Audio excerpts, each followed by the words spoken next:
just want to say that you have recorded a video where you go really deep on this, on the upcoming crash that you say is going to be fast, bloody, and unavoidable. But you also explain how people can position themselves to profit from it.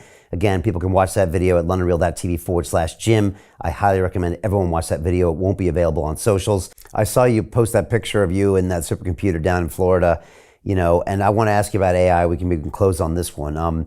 Obviously, the whole world's been paying attention to AI, mainly because of ChatGPT. In December, it came out and really woke everybody up to it. They went from 0 to 1 million customers in, I think, 4 days, which is the fastest adoption of technology in human history that I'm aware of. Then up to 100 million customers in a month. And now they released ChatGPT 4, and now everyone's talking about when is the AGI coming, artificial general intelligence. Even an interview recently with Sam Altman asking the interviewer, is this AGI? Do you think it's AGI? We've been following this closely. I've had Ben Goertzel on, who's the Chief Science Officer of SingularityNet. He's been on the show before, talking about some of the ramifications. What do you see here, Jim? What do you see?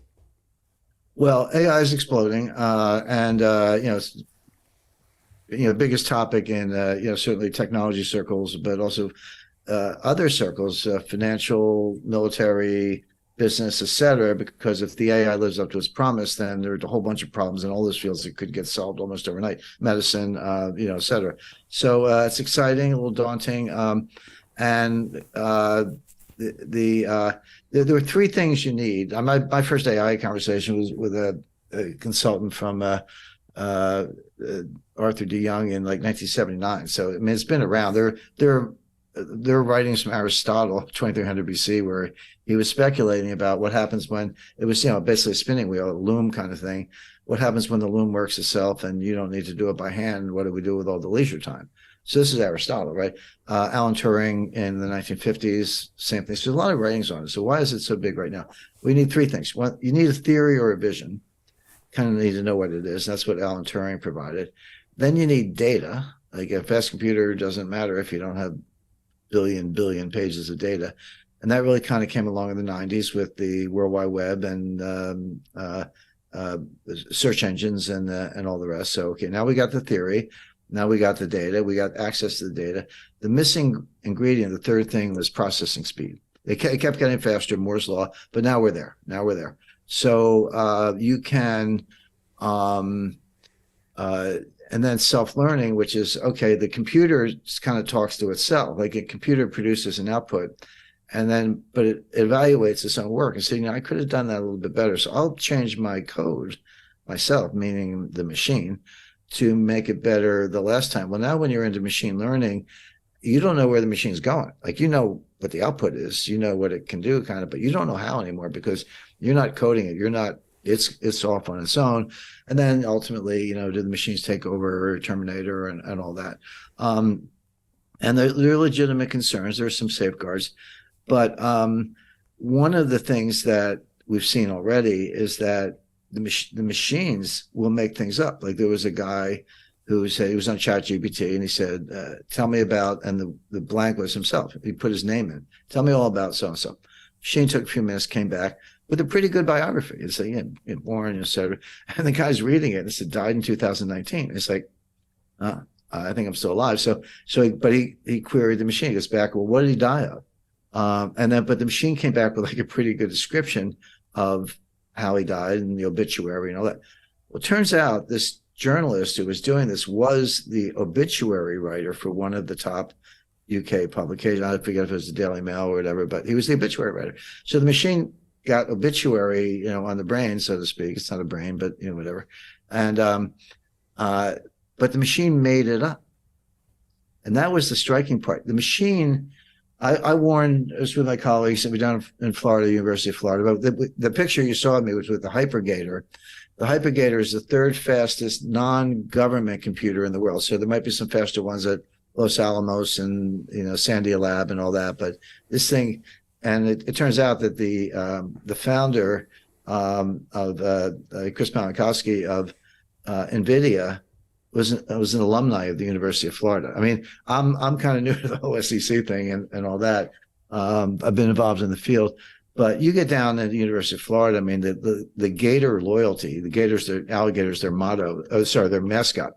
So They refer to themselves as double gators or triple gators if you have 2 degrees or whatever. Anyway, the NVIDIA founder is a gator. He's a Florida alum. He donated these things, like banks of NVIDIA, top high-end processors, faster than the ones they use in Bitcoin mining. So they built this machine, and it's unbelievable. And I was taking a tour of it with the engineer.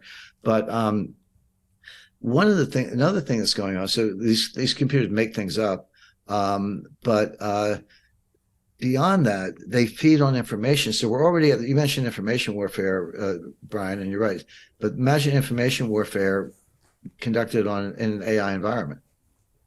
So some of the bad actors, malevolent actors, are already flooding the internet with false information that the computer will hoover up and not know is false information, but will include it in its analysis. This is like planes putting out chaff to mess up radar, and stuff like that. So if you know the computer is going to suck up all the information to produce a report, you can flood the zone with false information that will throw the computer off. And now how do you know? Because you can't see the code anymore because the computer's doing it on its own. So a lot of things like that. So yeah, I mean, it's a very deep field, moving fast. I'm involved in it from a national security perspective with a great team of colleagues, and under the umbrella of the University of Florida, Florida Institute for National Security. But one last thing, and they're saying that artificial intelligence is the death of the search engine, and it is and that's why Google's all over AI. Google's done. The Google search engine it's probably obsolete already. I used one this morning, but it's probably obsolete, and the others. But we're all going to have chat, whatever, GPT, generalized, pre-trained AI systems. But I can tell you what's going to wipe out AI, because your viewers like to move a couple steps ahead, right? We're coming out the end of a 2,300-year-old tunnel that we entered with Plato, when Plato in chapter 10 of the Republic trashed Homer, said we got to get past Homer. And everyone's like, hey, Homer's a pretty good poet. Plato's a pretty good philosopher. Why is he trashing Homer? Well, the answer is Homer never wrote a thing. It was all oral. It was all recited over and over and over. And that's how you memorize it. And later on, somebody wrote it down.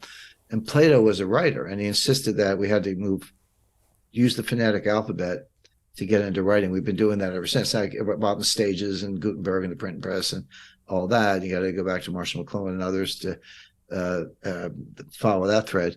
But we're now in a world where we're leaving the phonetic alphabet behind. We're coming out the other end of that tunnel. And you see it, and I don't mean this in a frivolous way, hip hop, rap. What's an emoji? Yeah. It's a hieroglyphic. What's a QR code? It's a hieroglyphic. In other words, we're going visual, oral in the AURAL sense. Marshall McLuhan said when they sent out the first satellite, the entire globe became a human artifact because we wrapped it in aluminum foil. So the point being, and this, by the way, maybe another day we'll talk about how this relates to Bitcoin, but when you leave the phonetic alphabet behind, all those billions and billions and billions of pages and all that code, all based on the alphabet, suddenly becomes obsolete. It's a powerful message. You just said that. Yeah, I was actually just listening to the chief technical officer of OpenAI, and they were talking about how the AIs need to learn from other mediums, right? Because they've been studying all of the written text that man's ever created, but there's layers and layers and layers above that. And like you said, the future is understanding that layer of communication. Yeah, there's a lot to think here. I'm definitely keeping my eye on the AI. I think most people are sleeping on it.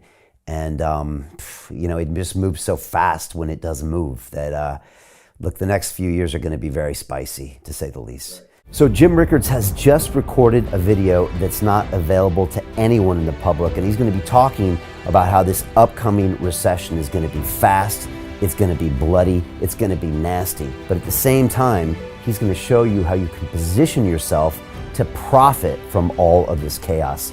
Now, we've made this video only available to our viewers. Go to londonreal.tv/Jim. Watch that immediately. I can't say enough good things about Jim Rickards. He understands the global economic system better than any guest I've ever had on London Real.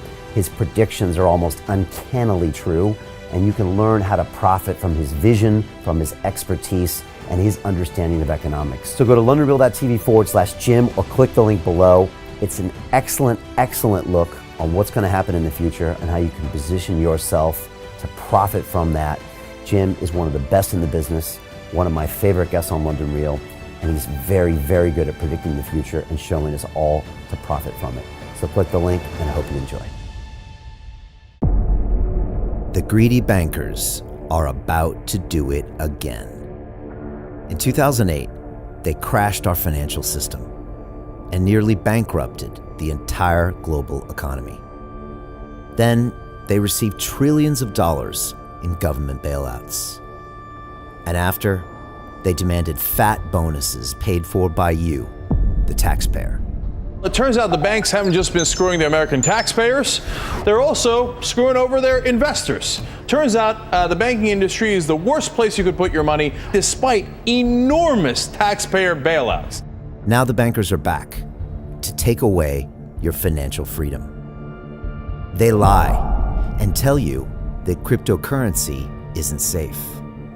They try to make it illegal for you to choose how to invest your hard-earned money. They lie and say cryptocurrency is used by money launderers and criminals. But look at the record. It's the banks themselves that launder hundreds of billions of dollars every year to the biggest criminal operations in the world. Leaked documents have revealed how some UK banks have helped criminals, money launderers and Russians under sanctions. American authorities discovered that the Sinaloa cartel moved $881 million through HSBC accounts as bank officials turned a blind eye to the illegality. The bankers lie and say cryptocurrency is not a real investment. Meanwhile, the smartest CEOs in the world are buying billions and billions of it. The truth is that banks lie about cryptocurrency because it makes them scared. The banks take $9 trillion per year of your hard-earned money, and they are worried that they will finally be exposed. They're scared because crypto means they can no longer control your money, which means they can no longer control you. They are scared because you might actually understand your money and intelligently decide what to do with it. Now is the time for us to come together, fight back, and take control. It's time to educate ourselves, our families, and our communities. Because financial education means financial freedom. We know that cryptocurrencies will help us build the new decentralized financial system of the future. A banking system that is of the people, by the people, and for the people. A banking system where access to finance is a fundamental human right. A banking system that is free and fair and welcomes all humans on this earth. The DeFi revolution is happening. We, the people, can no longer be fooled. We choose to take control of our finances. We choose to take control of our freedom. We choose to take control of our future. Join us, and let's take back our financial freedom forever.